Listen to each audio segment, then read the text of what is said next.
Selamat malam, pagi, selamat siang untuk semuanya. Kami dari kelompok 2 izin mempresentasikan hasil review dan juga rangkuman dari buku yang telah kami baca untuk bab penerapan psikologi sosial pada tim olahraga. Di kelompok ini terdiri dari saya, Windy Aulia, lalu ada Ibu Sri Ayu Irma, Alzumi Rastini, Nadira Ramadianti, dan Raditya Andaryati.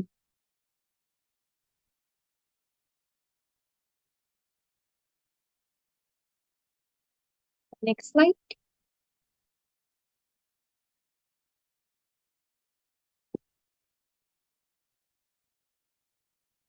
Pendahuluan. Ya, pendahuluan saya akan presentasikan. Jadi pada bab 6 ini berawal dari tahun 1986 bercerita tentang perlombaan tim dayung dari Oxford melawan Cambridge University yang dimenangkan oleh Cambridge University. Tim Oxford ini sebenarnya ingin memenangkan perlombaan tersebut ingin di tahun-tahun berikutnya. Tetapi saat ingin memenangkan perlombaan tersebut, tim Oxford mengalami berbagai permasalahan internal dan mengalami tahun-tahun yang berat. Nah, masalah-masalah yang dihadapi ini seperti permusuhan anggota dan pimpinan, pemecatan presiden klub, keluarnya anggota klub. Nah, ini berbagai masalah itu muncul. Tapi dari berbagai permasalahan itu yang muncul, tim Oxford ini justru meraih kemenangan melawan tim Cambridge pada tahun tersebut. Nah, dari sudut pandang psikologi sosial, kemenangan ini dipengaruhi oleh keputusan tim dalam pemilihan susunan perahu untuk balapan. Mereka memilih presiden klub yang sebelumnya dihujat untuk menempati posisi yang penting. Nah, sejak saat itulah, meski waktu terbatas, performa latihan mereka meningkat drastis. Jadi, ada peran penting dari presiden klub tersebut yang menempati posisi yang sangat penting juga. Selanjutnya, nah di sini ada konsep chemistry ya, seringkali disebut dalam olahraga. Ini diartikan sebagai hubungan yang baik antar anggota tim, rasa saling menghormati dan mengurangi adanya konflik.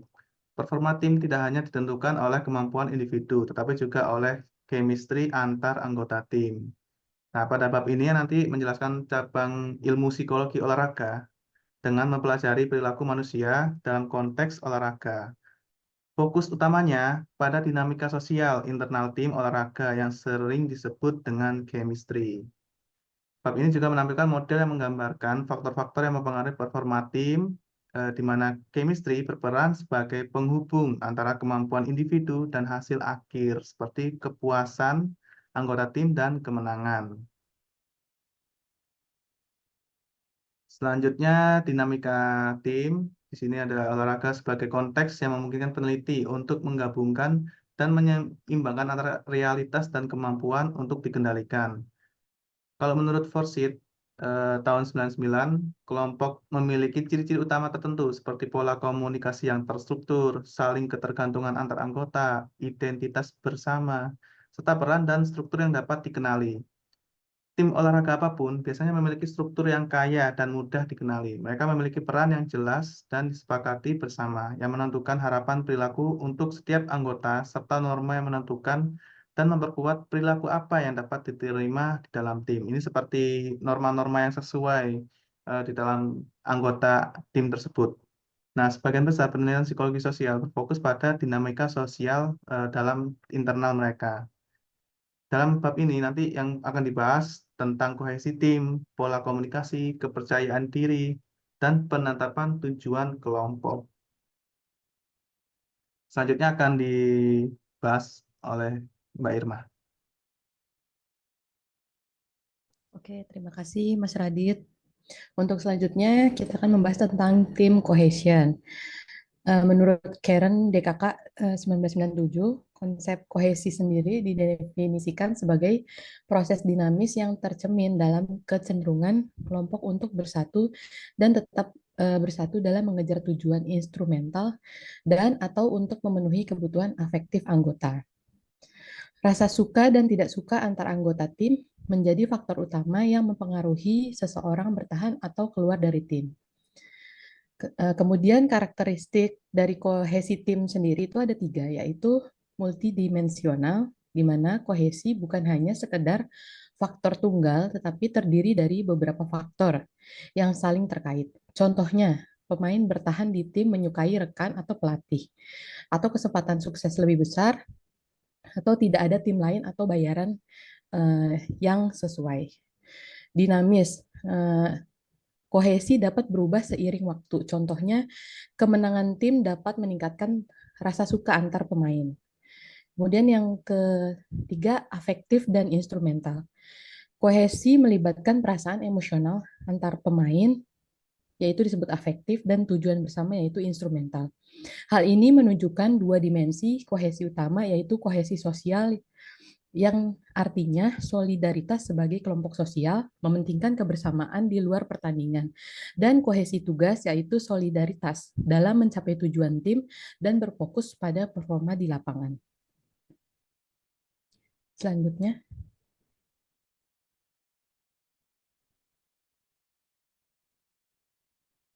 kemudian di dalam kohesi tim sendiri ada pengukuran. Yang pertama, para peneliti menggunakan berbagai instrumen untuk mengukur kekompakan. Namun biasanya yang paling umum digunakan yaitu Group Environment Questionnaire atau GEQ. GEQ. GEQ memandang kekompakan sebagai konsep dengan 4 faktor yang mencerminkan 2 dimensi terpisah, yaitu sosial dan tugas. Dimensi sosial itu berfokus pada kebersamaan tim dalam bersosialisasi, sedangkan dimensi tugas berfokus pada kesatuan tim dalam mencapai tujuan. GEQ sendiri membedakan antara perspektif individu dan perspektif keseluruhan tim.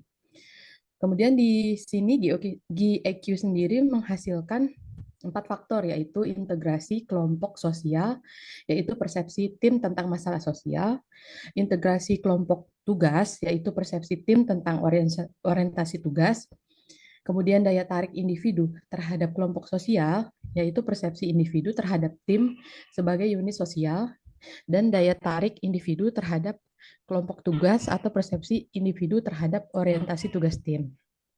Selanjutnya,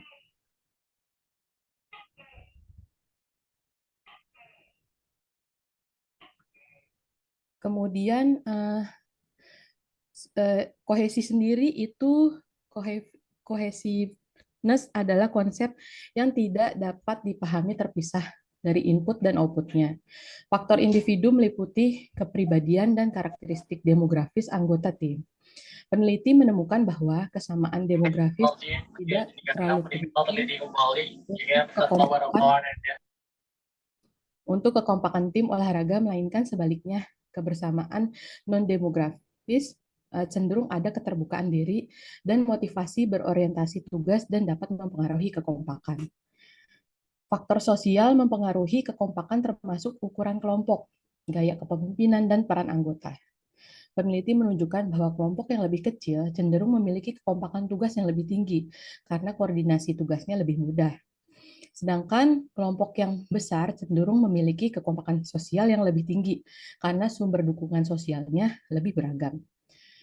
Kemudian gaya kepemimpinan yang demokratis yang melibatkan anggota dalam pengambilan keputusan serta peran yang jelas dan dijalankan dengan baik oleh tim juga penting untuk kekompakan.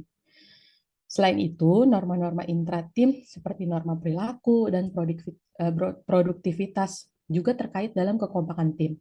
Norma-norma ini membantu menentukan harapan menuju tujuan tim. Selanjutnya,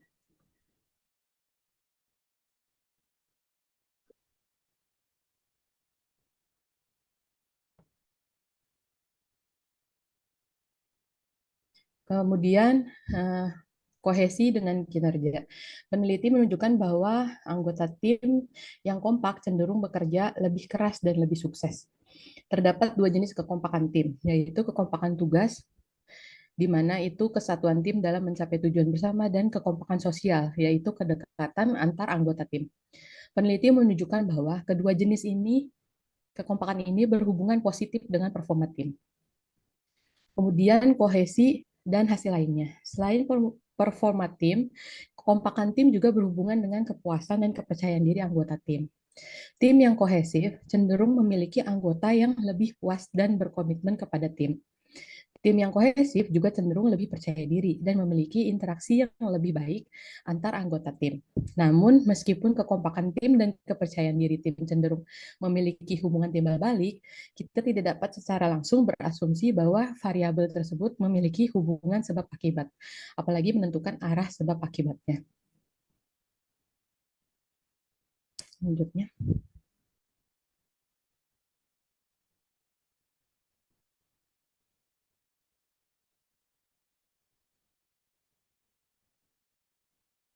Kemudian kita masuk ke tim confidence. Pentingnya kepercayaan diri dalam tim olahraga, yaitu ada kepercayaan diri tidak hanya penting dimiliki individu, tetapi juga secara keseluruhan tim. Tim yang sukses biasanya memiliki keyakinan bahwa mereka dapat mencapai performa yang baik dengan memadukan kemampuan para anggotanya. Sama seperti kekompakan tim, kepercayaan tim merupakan faktor yang penting yang mempengaruhi performa tim dalam olahraga. Contohnya, kemenangan tim sepak bola wanita Amerika Serikat pada Piala Dunia 1999, mereka menang karena percaya satu sama lain. Next. Kemudian self-efficacy. Di sini kepercayaan diri didefinisikan sebagai keyakinan seseorang untuk bisa berhasil mencapai sesuatu dalam situasi tertentu. Kepercayaan tim adalah keyakinan para anggota tim bahwa mereka bisa mencapai tujuan bersama sebagai sebuah kesatuan. Peneliti menunjukkan bahwa kepercayaan diri anggota tim secara keseluruhan mempengaruhi kepercayaan tim. Jika para anggota tim memiliki kepercayaan tinggi, maka kepercayaan tim secara keseluruhan juga akan tinggi, begitupun sebaliknya. Peneliti juga menunjukkan bahwa selain kepercayaan diri, faktor individu lainnya seperti kecemasan dan suasana hati sebelum pertandingan juga dapat mempengaruhi kepercayaan tim. Para atlet yang cemas dan memiliki perasaan yang negatif karena kurang percaya diri terhadap timnya akan membuat kepercayaan tim keseluruhan menurun. Selanjutnya.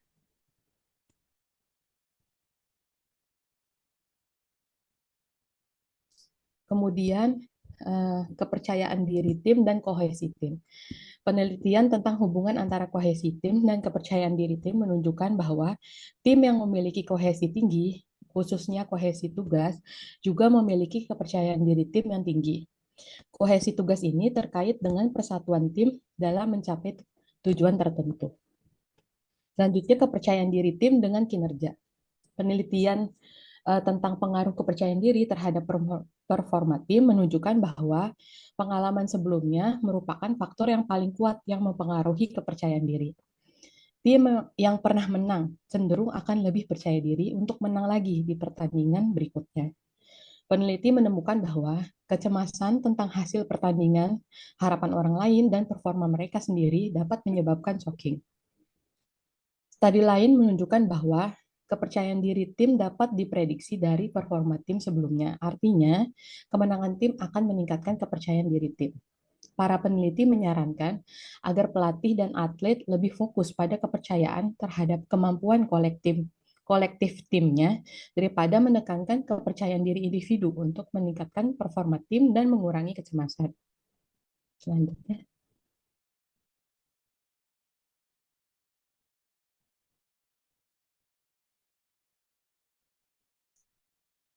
Kemudian di dalam artikel ini fokus pada penelitian kepercayaan dari tim dan kinerja itu membahas tentang hubungan antara kepercayaan diri tim dan kinerja tim. Penelitian dari laboratorium menunjukkan bahwa keduanya memiliki keterkaitan yang kuat. Nah, di mana ada eksperimen bahwa para peneliti mengamati kelompok yang bertanding dalam dua tugas, yaitu tentang genggam tangan dinamometer atau mengukur kekuatan tangan, dan angkat bola obat itu ketahanan otot. Dari hasil manipulasinya, para peneliti memberikan umpan balik palsu yang tentang kekuatan kelompok pada tugas genggam tangan dinamometer. Separuh kelompok diberitahu mereka lebih kuat, separuhnya lain diberitahu mereka lebih lemah. Hasilnya, Umpan balik ini mempengaruhi kepercayaan diri tim. Kelompok yang diberitahu mereka kuat memiliki ekspektasi lebih tinggi untuk menang pada angkat bola tersebut.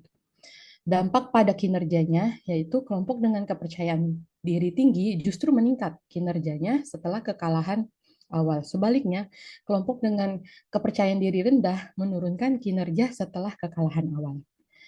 Dari kesimpulan penelitian ini mendukung teori self-effikasinya Bandura. Umpan balik positif dapat meningkatkan kepercayaan diri tim yang berujung pada peningkatan kinerja. Untuk selanjutnya akan saya kembalikan kepada Mas Radit.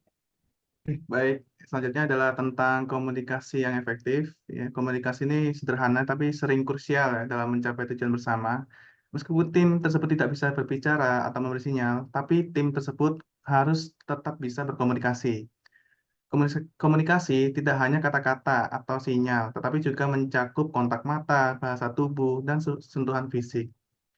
Penelitian ini tentang komunikasi dalam tim masih jarang ditemui. Mungkin karena komunikasi masih dianggap sebagai hal yang lumrah dan sulit untuk dipelajari. Nah, di sini ada sifat-sifatnya. Kalau menurut Sullivan dan Felts, komunikasi yang efektif diartikan sebagai interaksi yang dapat meningkatkan performa tim dan kepuasan anggota tim.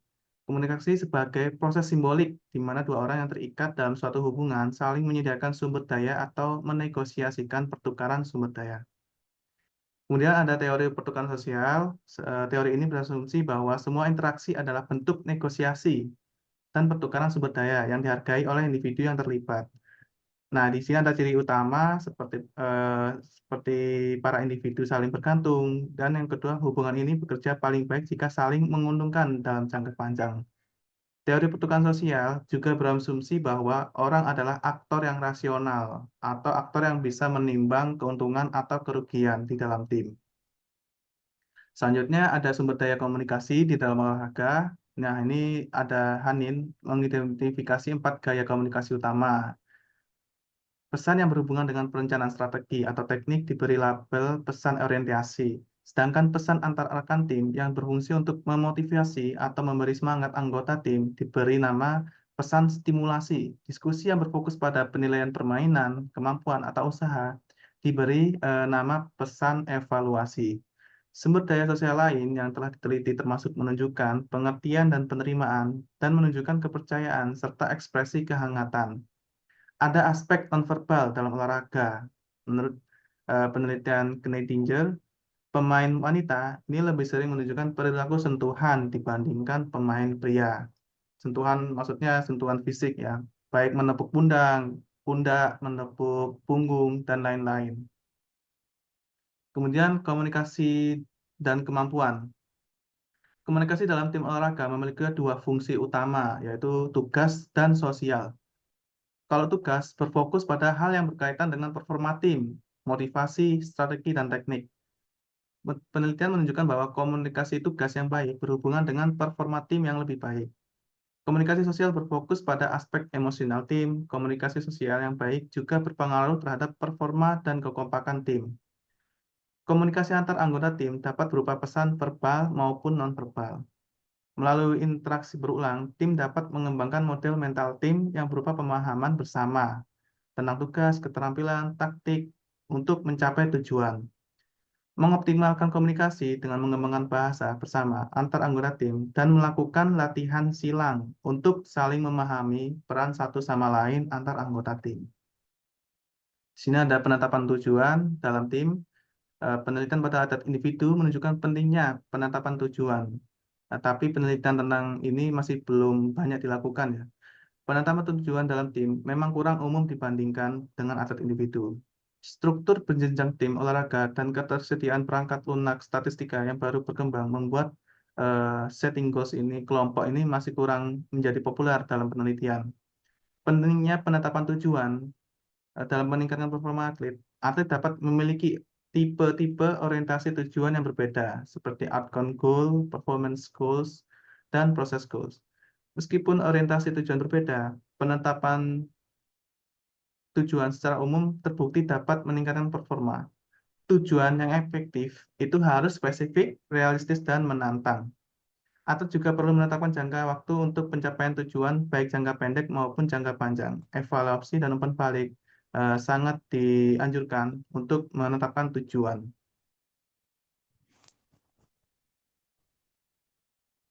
Selanjutnya tujuan tim seringkali tidak jelas. Nah, ini yang akan menyebabkan tujuan itu akan menjadi tidak jelas. Sebagian besar tujuan tim selama latihan adalah mengenai performa saat kompetisi terkait keseimbangan antara tujuan pencapaian, tujuan proses, dan tujuan utama.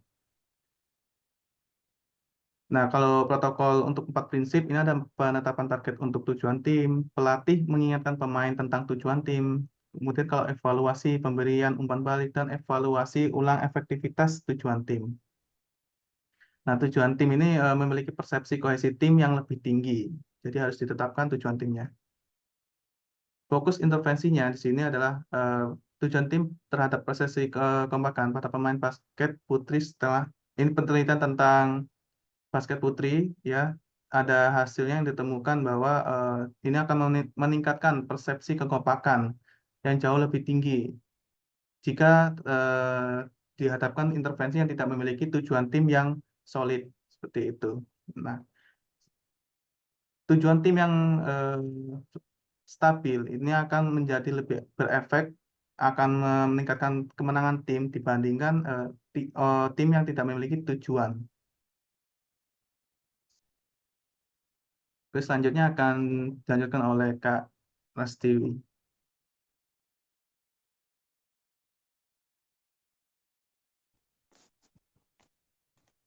Oke, baik. Terima kasih. Selanjutnya adalah team building atau pembangunan tim. Team building atau pembangunan tim merujuk pada proses aktif yang direncanakan untuk mengoptimalkan kemampuan anggota tim menuju maksimalisasi kinerja individu, kinerja tim, atau hasil sosial. Secara garis besar, intervensi pembangunan tim biasanya ditujukan untuk meningkatkan dinamika sosial internal tim, yaitu kekompakan. Dengan kata lain, intervensi ditujukan pada satu atau lebih faktor psikologi sosial yang sangat penting yang telah ditinjau dalam bab ini, yaitu kekompakan, keyakinan, komunikasi, dan penetapan tujuan. Ada beberapa penelitian tentang praktik eksplisit pembangunan tim dalam olahraga. Boleh di next. Oke, baik. Selanjutnya, pendekatan unik dalam membangun tim adalah penggunaan terapi keluarga untuk tim olahraga. Seperti yang diamati oleh Sindler Zimmerman pada tahun 1993, tim olahraga mirip dengan keluarga dalam penampilan dan fungsinya. Para pelatih, terutama di level universitas, mengambil peran orang tua pengganti, seperti para pemain yang lebih berpengalaman atau yang lebih tua, dengan mengambil peran kakak yang mengajari rekrutan baru cara kerja. Diketahui bahwa banyak masalah yang diatasi oleh psikolog keluarga, psikolog olahraga, misalnya resolusi konflik, klarifikasi peran, dan persatuan kelompok, juga merupakan masalah yang memiliki intervensi berbasis kelompok yang dirancang dengan baik oleh psikolog keluarga. Zimmerman, dan rekan pada tahun 1990 juga mengembangkan satu intervensi semacam itu yang menangani tim voli wanita perguruan tinggi selama 1 musim. Konsultan fokus pada pengembangan persepsi di antara anggota tim bahwa tim seperti keluarga adalah sistem sosial. Sebagai sistem sosial, rekan setim dan pelatih memiliki dampak besar satu sama lain. Oleh karena itu, memperlakukan setiap orang secara individual tidak terlalu bermanfaat.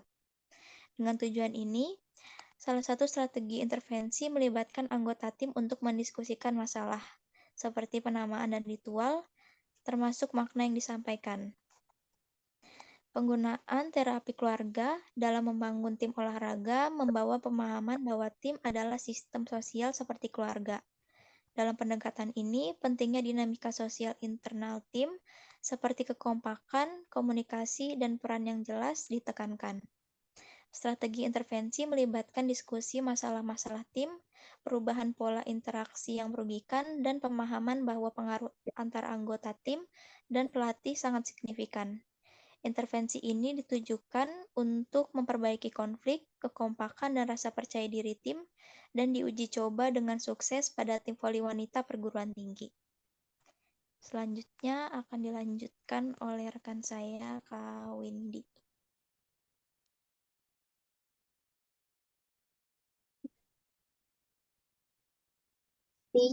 Untuk selanjutnya ada communication.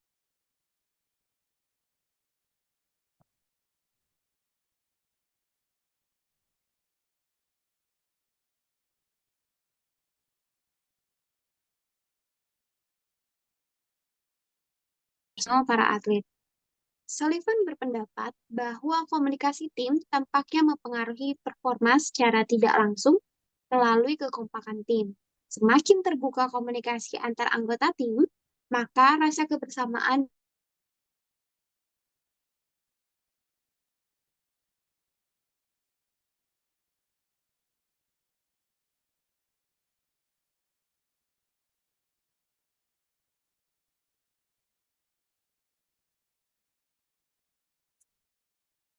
juga di dalamnya para pelatihnya. Total lebih dari 80 atlet olahraga tim putra dan putri berpartisipasi dalam program ini. Intervensi tersebut berlangsung selama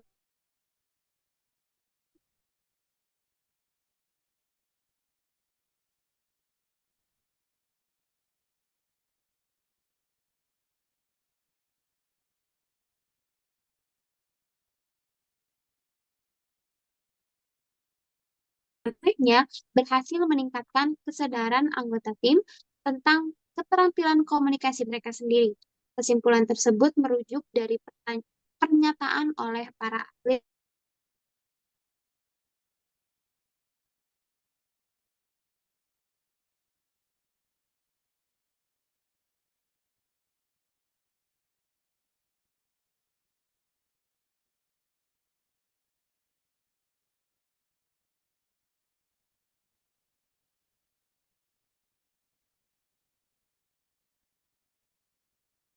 Ada 7 tahapan program pelatihan saling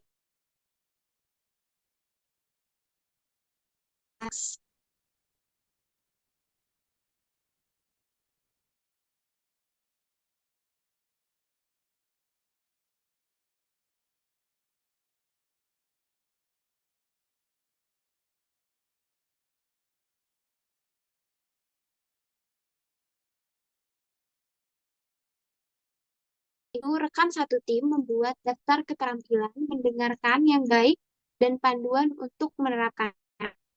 Lalu tahapan yang kedua yang bertujuan untuk melakukan penilaian diri sendiri.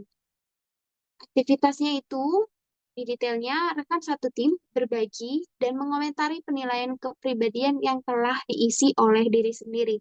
Lalu yang ketiga ada identifikasi masalah, yaitu pasangan rekan satu tim membuat daftar masalah yang dihadapi tim konsensus tim dicapai pada daftar total masalah. Yang keempat ada pengungkapan pilihan yang yang melibatkan penyelesaian. Misalnya dalam tim, saya harus meningkatkan kemampuan saya untuk itu diungkapkan di depan tim. Lalu yang kelima, tahap kelima yaitu kekhawatiran tentang musim yang dijalani saat ini. Karena kan ini konteksnya ya. Jadi di musim olahraga itu biasanya ada beberapa musim. Lalu aktivitasnya itu anggota tim menuliskan satu ketakutan dan satu harapan dari mereka sendiri untuk musim ini. Komentar-komentar ini dilaporkan secara anonim kepada tim. Keenam, ada norma penerima. Kelompok-kelompok kecil dalam tim berbagi cerita pribadi tentang kesalahan yang dibuat dan pelajaran yang dipetik. Yang ketujuh, ada evaluasi diri, di mana setiap pemain mengevaluasi kemajuan tim berdasarkan anggota tim yang tulus satu sama lain. Berkomunikasi dengan cara yang penuh dengan pengertian, menghargai satu sama lain sebagai individu, dan menerima satu sama lain. Boleh next?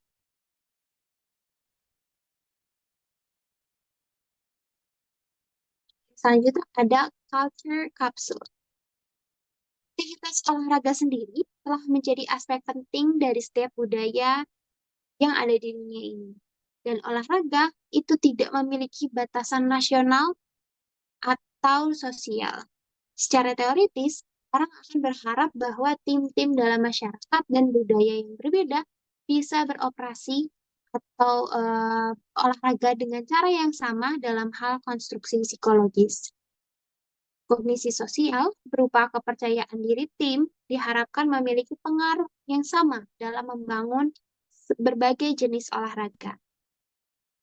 Lalu, dalam psikologi olahraga juga penting sekali untuk memperhatikan dinamika sosial bagi proses kelompok seperti kepemimpinan, kohesi, dan komunikasi. Dan akan menarik penelitian ini pada budaya-budaya lain yang berbeda. Dan yang terakhir, terdapat dampak perbedaan tugas dan kohesi sosial. Perbedaan tugas ini dapat memiliki implikasi besar dalam dinamika tim. Misalnya, perbedaan budaya dalam interaksi antara kepemimpinan dan kohesi. Jadi, walaupun aktivitas olahraga ini tidak memiliki batasan nasional atau sosial, tetapi faktor budaya juga tetap perlu diperhatikan dalam implementasi materi-materi yang sudah dijelaskan oleh rekan. Dan yang terakhir, ada kesimpulan akan dipresentasikan oleh Nadira. Silakan Nadira. Baik, terima kasih. Kesimpulannya, kohesi tim dan kepercayaan diri tim memainkan peran penting dalam olahraga. Kekompakan tim berhubungan dengan performa tim, kepuasan, dan kepercayaan diri anggota tim. Kepercayaan tim berhubungan dengan kinerja tim dan dapat diprediksi dari performa tim sebelumnya. Fokus pada kepercayaan terhadap kemampuan kolektif tim dan komunikasi efektif menjadi strategi penting untuk meningkatkan performa tim dan mengurangi kecemasan. Kohesi tim yang didefinisikan sebagai proses dinamis yang tercermin dalam kecenderungan kelompok untuk bersatu dan tetap bersatu dalam mengejar tujuan instrumental dan atau untuk memenuhi kebutuhan efektif anggota. Mempengaruhi performa tim, faktor-faktor seperti kesamaan non-demografis, ukuran kelompok, gaya kepemimpinan, dan norma-norma intra-tim mempengaruhi kekompakan tim.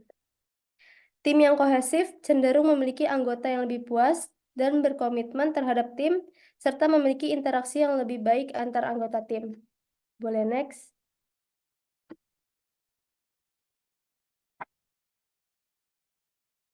Kepercayaan diri tim tidak hanya penting dimiliki individu, tetapi juga secara keseluruhan tim. Tim yang sukses biasanya memiliki keyakinan bahwa mereka dapat mencapai performa yang baik dengan memadukan kemampuan para anggotanya.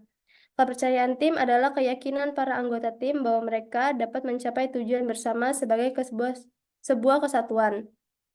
Penelitian menunjukkan bahwa kepercayaan diri anggota tim secara keseluruhan mempengaruhi kepercayaan tim. Jika para anggota tim memiliki kepercayaan tinggi, maka kepercayaan tim secara keseluruhan juga akan tinggi, begitupun sebaliknya. Penelitian tentang hubungan antara kohesi tim dan kepercayaan diri tim menunjukkan bahwa tim yang memiliki kohesi tinggi, khususnya kohesi tugas, juga memiliki kepercayaan diri tim yang tinggi. Kohesi tugas ini terkait dengan persatuan tim dalam mencapai tujuan tertentu. Kepercayaan diri tim dapat diprediksi dari performa tim selanjutnya, artinya kemenangan tim akan meningkatkan kepercayaan diri tim. Umpan balik positif dapat meningkatkan kepercayaan diri tim yang berujung pada peningkatan kinerja. Dengan demikian, komunikasi efektif dan kepercayaan diri tim menjadi faktor penting dalam mencapai tujuan bersama dalam olahraga. Selanjutnya aku kembalikan ke Kalindi. Sekian presentasi dari materi yang telah baca dan rangkum dari buku utama. Lebih dan kurangnya mohon dimaafkan. Semoga apa yang kami ini dapat bermanfaat bagi rekan-rekan semua. Assalamualaikum warahmatullahi wabarakatuh. Terima kasih.